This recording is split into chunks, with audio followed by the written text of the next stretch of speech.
ሩታ አይደለችም። አሁንም ቢሆን በአብርሃም ላይ ሙሉ መብት አላት።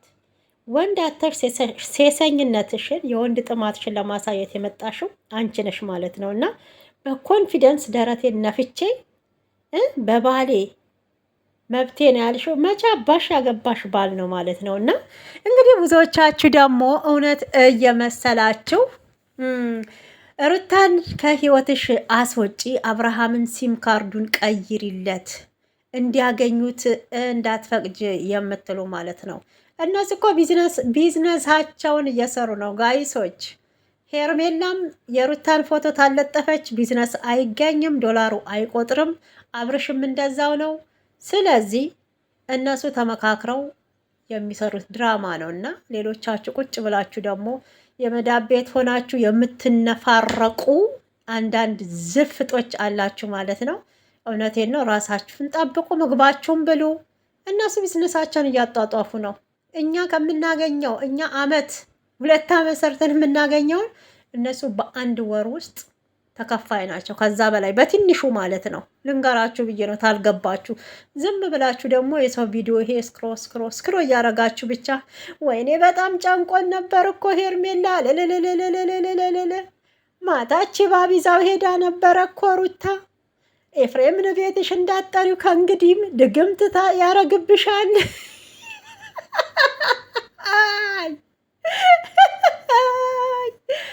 ድግምት ቆይ ምንም እንደው ስራችሁ ሩታና አብርሃም በሚገናኙ ሰዓት ስራችሁ ሁሉ ስለ ድግምት ነው። እናንተ ድግምተኞች ማለት ነው። እና ድግምት ያሰራው ማን ነው? ሩታ ናት ወይንስ ሄርሜላ ናት? እውነት እናውራት አላችሁ። እውነት እናንተ ፈጣሪን እንወዳለን ከተጎዳ ጎንነን የምትሉ ከሆነ ድግምት ያሰራው ማን ይመስላችኋል? እስኪ ህሊናችሁን ጠይቁት፣ አይምሯችሁን ጠይቁት። አብርሃም እኮ ሄርሜላን ወዷት አይደለም። በቃ እዚህ ጋር የያዙት ቢዝነስ ነው። ቢዝነስ አይገባችሁም? እኛ መዳብ ቤት 1 ወር ታልሰራን ደሞዝ እንደማይከፈለን ሁላ ዩቱብ ላይ እንደዚህ አይነት ነገር ታላመጡ ቪው በደንብ አይኖረውም። በቃ ህዝቤ ደግሞ ውሸት እንደሚወድ እነሱ ጠንቅቀው አውቀዋል። እውነቴን ነው። የኢትዮጵያ ህዝብ ውሸት እንጂ እውነት እንደማይወድ ጠንቅቀው በቃ አይምሯቸውን ተቆጣጥረውታል። አይምሯችንን ተቆጣጥረውታል። እውነት እየመሰላችሁ የምታለቅሱ አላችሁ። ወይኔ አብርሃም ተደፈረ፣ ቤተሰብ ታለ ወደ ጸበል ይውሰደው፣ ስልኩ ታላችሁ ስጡኝ። አርፋችሁ ሽንት ቤታችሁን እጠቡ እህቶቼ። አርፋችሁ እንቅልፋችሁን በሰዓታችሁ ተኙ። እነሱ የራሳቸውን ህይወት እኮ አበባ እያስመሰሉ እየሄዱ ነው። ለምን እንደምትጃጃሉ አይገባኝም እንጂ ማለት ነው። ማንም የተጣላ የለም፣ ማንም የተሰዳደበ የለም። ይሄ ለዩቱብ ሽቀላና ሽቀላ ብቻ ነው። ይሄን የሚያውቀው ዩቱብ ላይ ዶላር እየቀመሰ ብቻ ነው ማለት ነው ጋይሶችዬ። አዎ ለማንኛውም እኔ ዛሬ የሚሆን ነገር አብርሃምና ሩታ አንድ ጋር እንዲሆኑ ፍላጎቴ ነው። ግን እንደ ሄርሜላ አይነቷ ደግሞ ሴሰኛ ሴት፣ ዝሙተኛዋ ሴት፣ እውነቴን ነው። ቪዲዮ እኮ ስትሰሩ አስተማሪ ቪዲዮዎች አሉ። እስኪ የነ አዲስና የነ ቃልን እዩ እስኪ የዛም ቤተሰብ ወንዶች እስኪ እዩዋቸው። በእውነት ሌላውን ተውት፣ ሌላውን በደንብ ምናልባት እንደነኚህ ዝሙት ስለማይሰሩ እነ አዲስና ቃል ማን ነው አቤልና ኢዮብ እነ ነፂ እነ ሄኖክ ተዋቸው። የነኛ ቤት እውነቴን ነው፣ የነኛ ቤት ምርቃት ማንም ቤት እኔ አላየሁም። አሁንም ሴጣን በመሀላቸው አይግባ።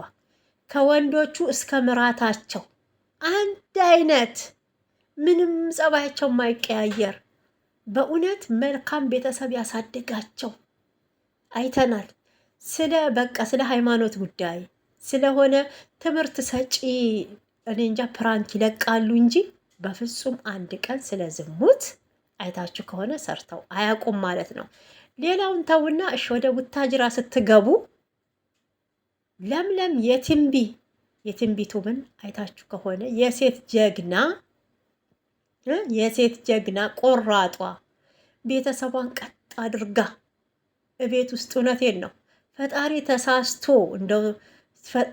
ተሳስቶ ሰንጥቋት ሴት አረጋት እንጂ አላንጠለጠለችም እንጂ ከዛ በላይ ናት፣ ከወንድ በላይ ናት ማለት ነው። አሁን እውነቴና አብርሃምና የትንቢ አሁን የአጎት ልጆች ናቸው። የአጎት ልጅ ነው። ኧረ ይሄማ እኔ እንጃ እንትን ራሱ የቀየረ ነው ይመስለኝ። ይቅርታ አድርጉልኝና እውነቴን ነው የምላችሁ ክርስቶስን እዛ ቤት ካለ ህያብ ማን ነው ኤፍሬምን ካለ ህያብ እኛ ሌላ ሴት አንፈልግም። በቃ ቤተሰቡ የሚወደዳት እንደ እህታችን ያየናት ለወንድማችን ትክክለኛ ሚስት የምትሆን እሷ ናት። ከሌላ ሴት ጋር የተዝረከረክማ ህያብን አትጎዳም ብለው እኮ ሽንጣቸውን ይዘው እየተከራከሩ እህቶች ናቸው። አይታችሁ ከሆነ ቆመው እያጨበጨቡ ግን ለአብርሃም የምትገባው ሄርሜላ ናት እያሉ እኮ ዝሙት እንዲስፋፋ ስራ እየሰራች አይደለም። የትንቢን አይታችኋት ከሆነ የቤቱ ታላቅ ልጅ ትልቋ ማለት ነው። በእውነት ጀግና ወንድሟ እንዲልከሰከስ ሄዶ ዝሙትን እንዲያስፋፋ እንኳን የማትመክር አይታችኋል። አሁን ህያብና ኤፍሬም አልተጋቡም ነበረ፣ ግን በጣም ነው የምትጠነቀቅላት። በጣም ነው ለአይምሮዋ ሴት ናት እንድትሰበር የማትፈልገው። ወንድሟም ደግሞ ከዚህ ካለበት ነገር እንዲወጣ በጣም ነው የምትመታው፣ በጣም ነው የምትቆጣው፣ በጣም ነው የምትመክረው። አሁን እዚህ ጋር እንደው እንዴ የምዬን ወደ ያብዬን ወደ ምዬ እኮ ነው ጨዋታው ማለት ነው። እና አሁን ሄርሜላ እዚህ ጋር በኮንፊደንስ ስትናገር ብዙዎቻችሁ በጣም እየደገፋችኋት ጥሩ ስራ እንደሰራች፣ እንደውም አብርሃም ከሩታ እንደተገላገለ መልካም የትዳር አጋሩ ሄርሜላ እንደሆነች መራጭ ቆራጭ ፈላጭ ሆናችኋል ማለት ነው። እና ማን ነው ለማን ነው የሚመርጠው? እውነቴን እኮ ነው። እቤት ይዛው ብትሄድም እኮ ሩታ የልጇ አባት ነው፣ አብርሽ የልጁ አባት ነው፣ ሩታም የልጁ እናት ናት። የእሷን ክፋት አይወድም፣ እሷም የእሱን ክፋት አትወድም። ሄርሜላ እኮ በኋላ የመጣች አብርሃምን በገንዘብ የገዛችው ወንድ ነው።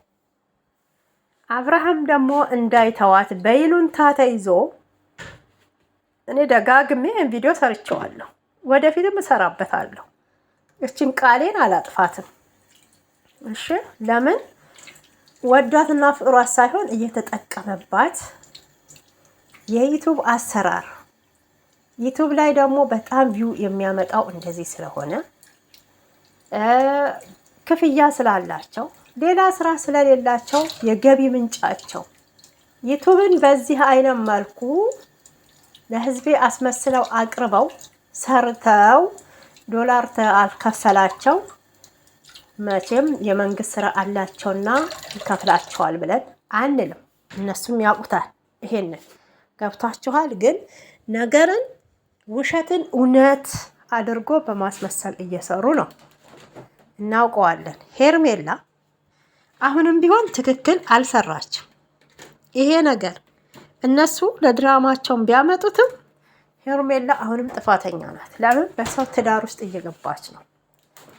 ሁሉ ነገራቸውን፣ ስራቸውን፣ ጥፋታቸውን አብርሽና ሩታ ብቻ ይነጋገሩበት። የሄርሜላ ጣልቃ መግባት፣ የሄርሜላ እዚህ ጋር መምጣት ምኗም አይመችም። እንደነገርኳችሁ የሄርሜላን በፊት በጣም የመጣች ጊዜ እውነትም አብርሃም እንድታጽናና መስሎኛል። የሩታን ህመም ያኔ ሳልረዳላት የቀረው ጊዜ ሩታን ተሳድቤ ሄርሜላን ደግፊያት ነበረ በወቅቱ ሄርሜላ ልክ ስለመሰለች። አሁን ላይ ግን ሳስበው እናት ስለሆንኩኝ ህመሟ የሩታ ህመም ተሰማኝ። ሩታ ያኔ እኔም ልጆቼ ነፍሰ ጥር ሆኜ ያነባሁት እንባ ትዝ አለኝ። ገብቷችኋል? ሴት ስትሆን እኮ ትዝ ይላችኋል። የሴት ልጅ ህመም ሊሰማችሁ ይገባል። የግድ ወልዳችሁ ማየት የለባችሁ። አሁን ላይ ደግሞ በጣም በጣም ተጨንቀን ነበረ ሄርሜላ። ማታ እኮ ይቺ እባብ ይዛው ስለሄደች እኛ ይመለሳል አላልንም እንዴ? እናንተ የራሳችሁን ስራ እንዴ አይምሯችሁን ሰብስቡ። ምን ሆናችሁ ነው? ሁሉም እኮ ቢዝነሱን እያጧጧፈ ነው ጋይስ። እውነቴን ነው። እኔ እንዲሁ በዚሁ አጋጣሚ ዩቱብ ቻናል ያልከፈታችሁ ክፈቱና እንደምንም ተሟሟቱ፣ ተጧጧሩ፣ ተኮላተፉ። አዎ ተኮላተፉ፣ እንደኔ ማለት ነው። ምንም ይሁን ምንም ይኸውላችሁ በወር ባይከፍላችሁ በ3 ወር አንዴ በደንብ ተሰራችሁ እይታ ታላችሁ። በወር 9 ይሁን 10 ሺህ ብር ይሁን 15 ከፍላችኋል በኢትዮጵያ ገባችሁ። በወር ደግሞ መዳብ ቤት ያው እኛ ብዙ ስንሰራ ላይመቸን ይችላል፣ አይመቻችልንም እና በወር ባትከፈሉ በ2 ወር 15-16 ሺህ ከፍላችኋል። ማን ይሰጣችኋል? ይህችን በምላሳችሁ ጠቅማችሁ አስተያየት መስጠት ነው ጋይሶች። ቁጭ ብላችሁ የማንን ምስክሮ እያረጋችሁ አይናችሁን ከምታፈዙ የስልካችሁን ባትሪ ከምትጨርሱ፣ እውነቴን እኮ ነው፣ እራሳችሁን ጨጓራችሁን ከምትልጡ ተጠቀሙበት ልላችሁ ነው። በዚሁ አጋጣሚ ያልሰማችሁ አዲሶች እውነት መስሏችሁ እንባችሁን የምታፈሱ ምንም አይነት እውነት የለም፣ ምንም አይነት እውነት የለም። እኛ ሩታዬ ብቻ እንዳትጎዳ፣ ልዑል እንዳይጎዳ። አዎ አብርሃም ወደ ትዳር ታልተመለሰ ሩታ እንዴት እንደምትኖር ልጇ እንዴት እንደምታሳድግ እናውቀዋለን። ትኖራለች። እኛ አሁን ታርጌታችን እኔ አሁን እንደ አንድ ሴት አስተያየት የምሰጠው ከተዋለዱ በኋላ ተለያይተው ልጅ በመሀል መጎዳት የለበትም የሚለው ላይ ነው ማሰምረው። ቀይ መስመር ማረግበት መጎዳት የለበትም። አዎ ልጁ የአባቱን ፍቅር አግኝቶ መኖር ማደግ አለበት። ወይም ደግሞ አባት በህይወት ባይኖር እናት እውነቱን እየተናገረች ልጇን ታሳድጋለች። ግን እዚህ ጋር ይሄ ቪዲዮ ልጃቸው ሲያድግ ምን አይነት መልስ ነው አባቱ የሚመልሰው? ማታ አይተናል። ልዑል ምን ያህል አባቱ ላይ እንግዲህ ቁጭ ብሎ ስፍስፍ ብሎ አባ እያለ እንደነበረ ማለት ነው። አላሳዘናችሁም? እኔ በጣም አሳዝኖኛል ስለ እውነት ከሆነ ማለት ነው። እና እንግዲህ እንደዚህ ፈጣን ልጅ ማውራት እየጀመረ ነው፣ እያደገ ነው። ልጁ አያሳሳውም? እውነት ሬሊ ቢሆንም ይሄ ነገር ማለት ነው የምላችሁና እውነትም ይሁን ውሸትም ልጁ ያሳዝናችሁ? ይሄ ልጅ እንዲጎዳ ትፈልጋላችሁ? ገና የእሱ ህይወት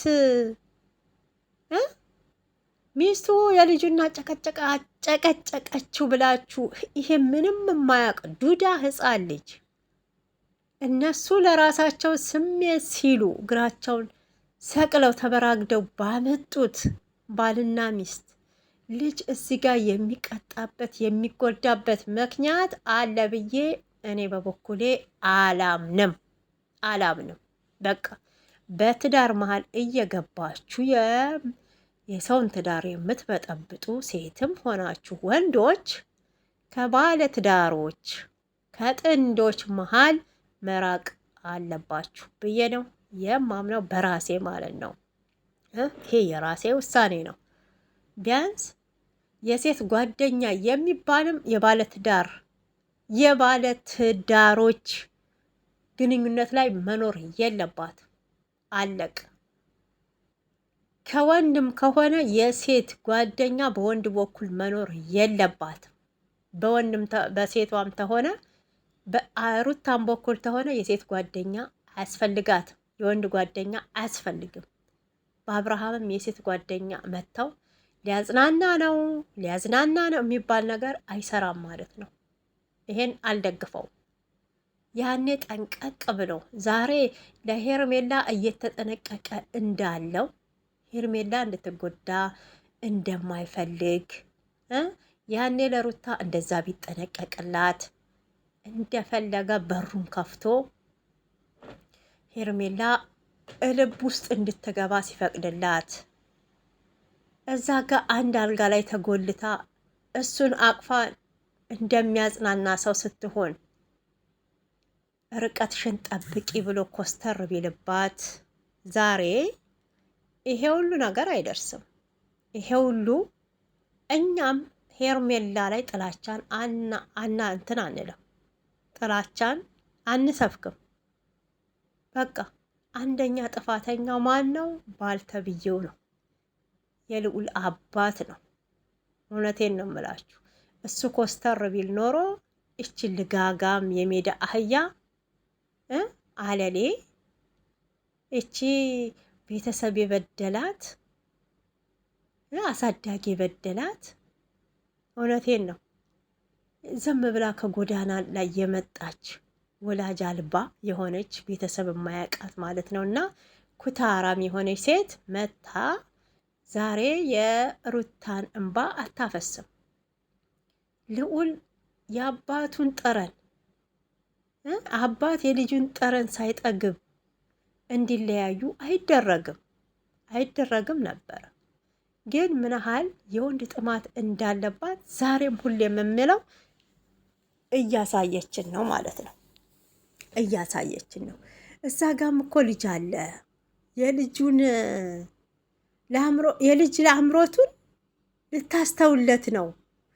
ቆይ ለምሳሌ ልጅ እዚህ ጋር የመጀመሪያ ልጃችሁን ወልዳችሁ ከሌላ ባል ብታገቡና ሴቶች አሁን ብትወልዱ የመጀመሪያ ልጃችሁን ትረሳላችሁ ወይ? አትረሱም። ምንም በሉ እንደ መጀመሪያ ልጃችሁ የምትሆኑለት ነገር የለም። በጣም ትሳሱለታላችሁ። እውነቴን ነው የምላችሁ። ግን ከአንድ ማህፀንም ብትወጡ እንደ መጀመሪያ ልጅ የምትሳሱለት በጣም ነው ለእናንተ የሚጨነቀው፣ በጣም ነው ለእናንተ የሚያስበው። እናንተም ለሱ ደግሞ ብዙ ያያችሁበት ፈተና ስለሆነ ሁሉንም ነገር ትጋፈጣላችሁ ማለት ነው። ገብታችኋል? አሁን ሄርሜላ ምናልባት እንዳለችው ነፍሰ ጡር ተሆነች እና ካመጣችለት ልዑልን ታስረሳዋለች ብላችሁ ነው። በፍጹም የማይሆን ነገር ነው፣ የማይሆን ነገር። ስለዚህ አሁንም ቢሆን ተቻልሽ ሄርሜላ ከአብርሃም ህይወት ብትርቂና አንቺ የራስሽን ህይወት ሚስት የሌለውን ባል ፈልገሽ ወይ በራሱ ሰዓት ፈልጎ ሊመጣ ይችላል፣ ወይ ደግሞ እንደ ልማድሽ እንደዚህ የሆነ ስጦታ ሰጥካለሁ ብለሽ ያው ይሄ ድግምት ምናምን የምትሉትን ልማዷ ስለሆነ አንዱን አደንዝዛ ወደ ህይወትሽ ማምጣት ትችያለሽ። ግን ሩታን ተያት። በየቦታው የሩታን ስም አትጥሪ። ስምሽን ቄስ ይጥራውና እንጂ ሟርተኛ ማለት ነው። ውዶችዬ እንግዲህ ይሄን ይመስል ነበረ ቪዲዮዬ። ሩታዬ አሁንም ቢሆን ጀግና ናት። የልጇን አባት ወደ ትዳሯ ወደ ቤቷ ማስገባቷ ነውር ነው ብዬ አላምንም። ግን እቺ ዝሙተኛ ሴሰኛ፣ እውነቴን ነው የሩታን ስም ከምትጠሪ ስምሽን ሴጣን ይጥራው ነው ማለት የምፈልገው። ይሄን ይመስል ነበረ። ወዳችኋለሁ። ላይክ ሰብስክራይብ እያደረጋችሁ አበረታቱኝ።